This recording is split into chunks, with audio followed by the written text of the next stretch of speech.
One of my interests in the world, as Mahdi Shaheeb Sher, is American fascism. I think we have American fascism, which looks like Coca-Cola. That's how black it is.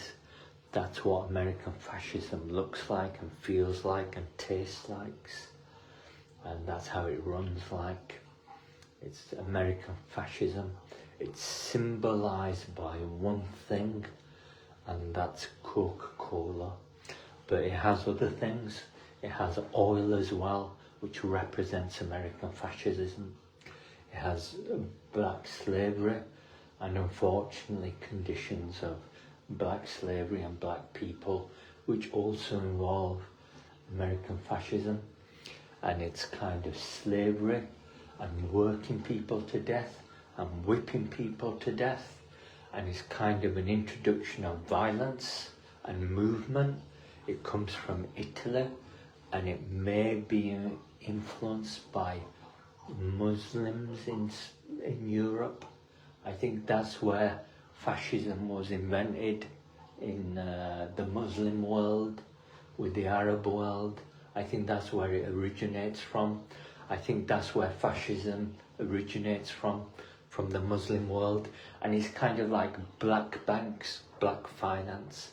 But above all, fascism involves violence and a movement of violence and a mass movement of violence, with Mussolini, perhaps Franco as well, and Hitler as well.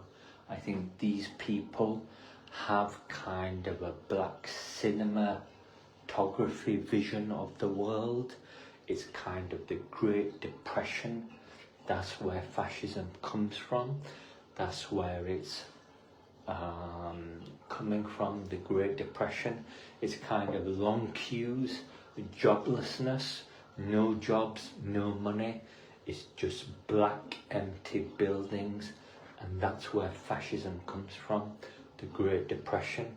So I think we do have circumstances of depression and a black mood and violence and movement.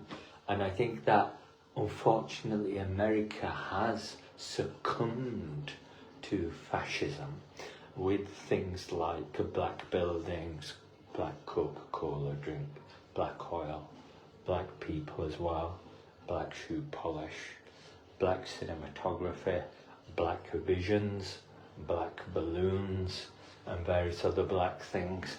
So I think that America is predominantly influenced by the Great Depression.